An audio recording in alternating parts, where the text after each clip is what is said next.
Linking the northern shoulder of South America to the southern end of the Caribbean archipelago lies the twin island nation of Trinidad and Tobago.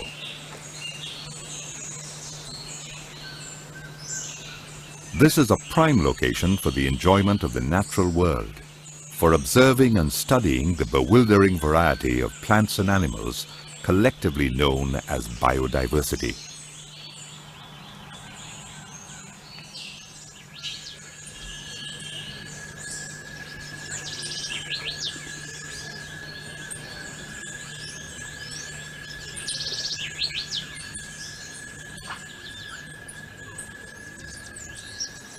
Nowhere is this biodiversity more striking than in the tropics, especially so on the continental mass of South America, where eons of warm, wet climate and sea level fluctuations created the conditions which led to the evolution of the increasingly specialized and varied life forms typical of the region.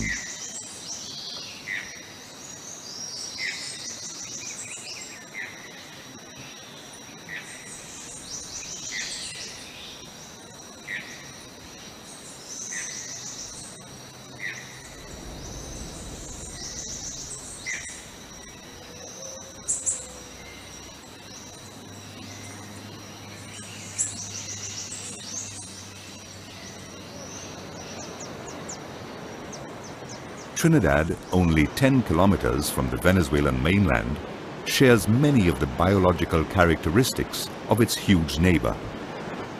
Tobago, a further 40 kilometers to the northeast, is typical of the palm-fringed paradise of the tourist brochures with white sand beaches and clear blue seas. But like its sister island, it enjoys a rich and varied wildlife, biodiversity, if you will, with a Caribbean flavor, full of sound, color, and surprises.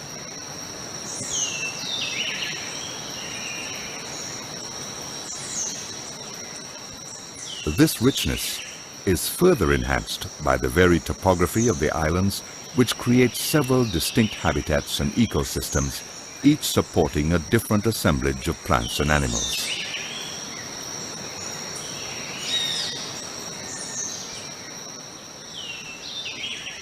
A range of hills, rising to almost 1,000 meters, borders the north coast of Trinidad. Lesser ranges cross the center of the island and the south coast. These are the most heavily wooded areas and provide habitat for many of the larger animals.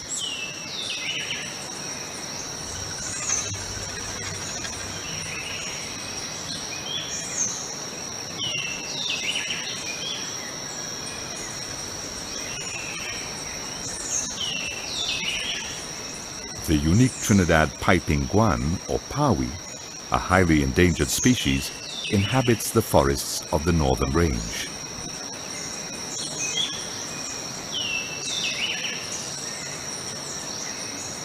The montane forest gives way to lowland forest on the flat, deciduous forest in the drier areas, and mangrove forest along the coastal wetland.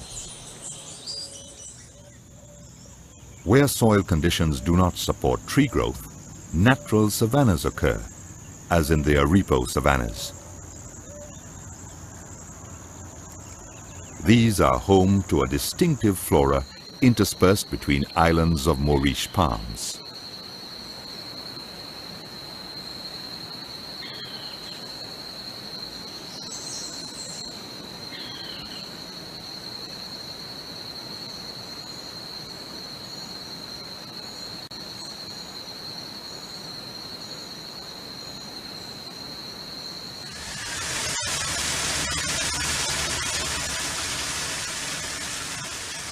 From the mountains, streams and rivers flow to the coast, forming swamps and marshes.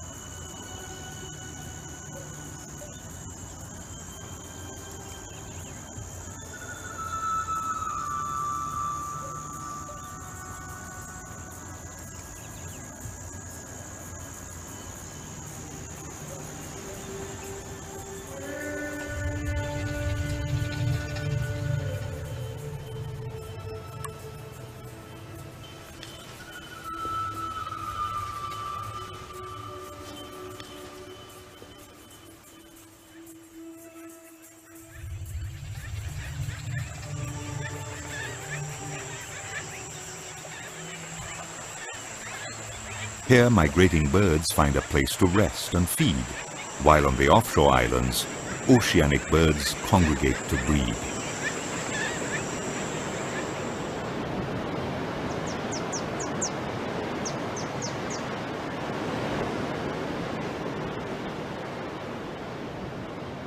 In Tobago, the central ridge supports forests less dense than Trinidad's, but still rich in wildlife, including several species which do not occur in Trinidad. The coquerico is one of these, and is the national bird of Tobago.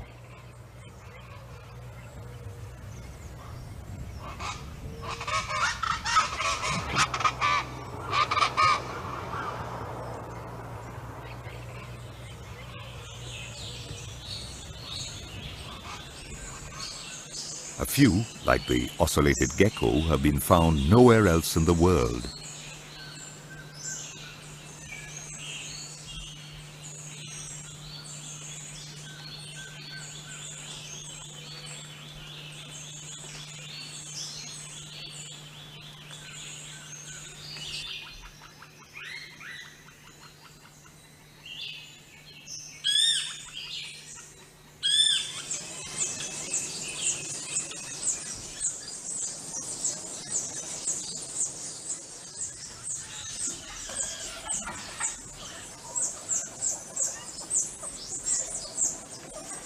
Indeed, together, with an area of slightly more than 5,000 square kilometers, Trinidad and Tobago have an exceptionally rich biodiversity, the richest in the Caribbean.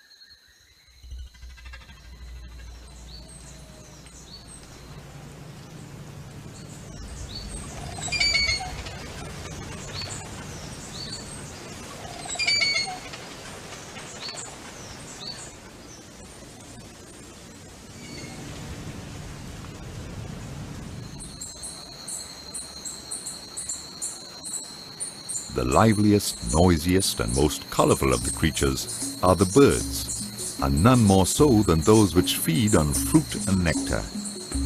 These include tanagers, hummingbirds, and honeycreepers.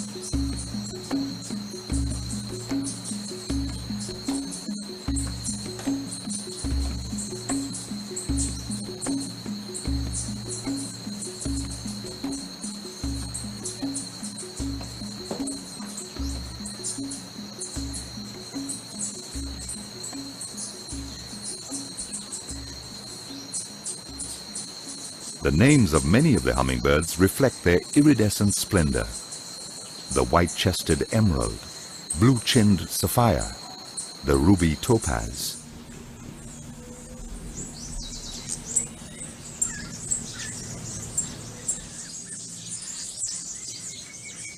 As if they were not conspicuous enough, many species show off their bright plumage in a dance, congregating in groups to vie for attention from the females. A modest show is given by this little hermit hummingbird. Despite his name, he's quite sociable and performs for the females with much tail bobbing and preening. Far more accomplished dancers are the manakins. The golden-headed manakin prefers to perform in the relative privacy of the forest canopy. His cousin, the white-bearded manakin, dances nearer the forest floor. He performs in an area known as a lek. This is a collection of several small clearings which act as individual dancing platforms for the male birds. He will spend as much as 90% of his waking hours at this avian ballroom. The dance is a series of hops, buzzes, and snaps, and can involve as many as 70 birds, each one trying to outdo the other to gain the favor of the female.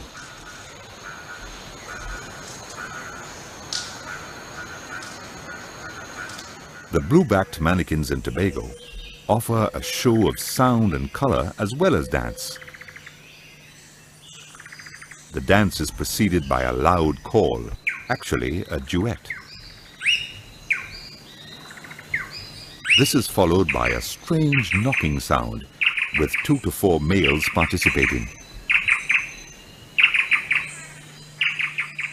As excitement builds, they drop onto a special horizontal branch where the dance escalates. With a female in attendance, the tempo increases to a truly spectacular performance, involving a variety of sounds and an elaborate choreography that includes cartwheeling, leaping and twirling, and generally showing off outrageously.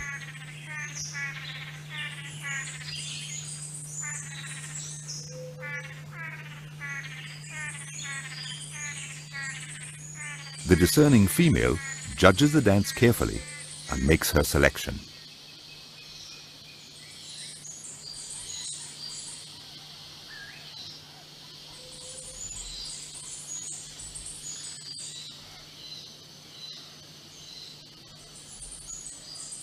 She eventually goes off on her own to tend her nest and rear her chicks with no help from her dancing male.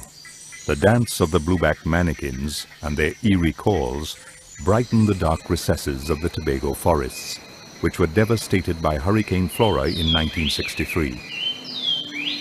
Only recently have they recovered. Another Tobago resident, similarly affected by Flora, was the white-tailed saber-wing hummingbird. For several years after the hurricane, it was thought not to have survived. But although still a rare sighting, it is now making a comeback.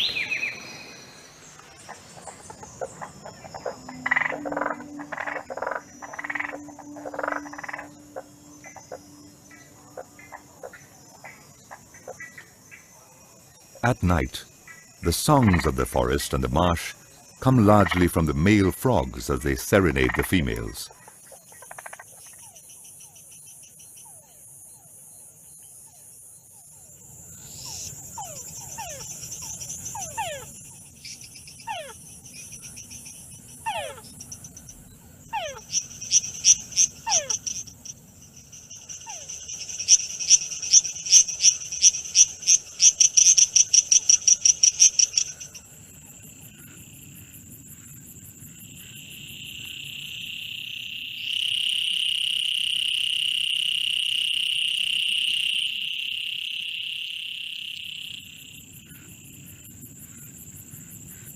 Theirs is indeed a brave chorus, for advertising one's presence has its dangers.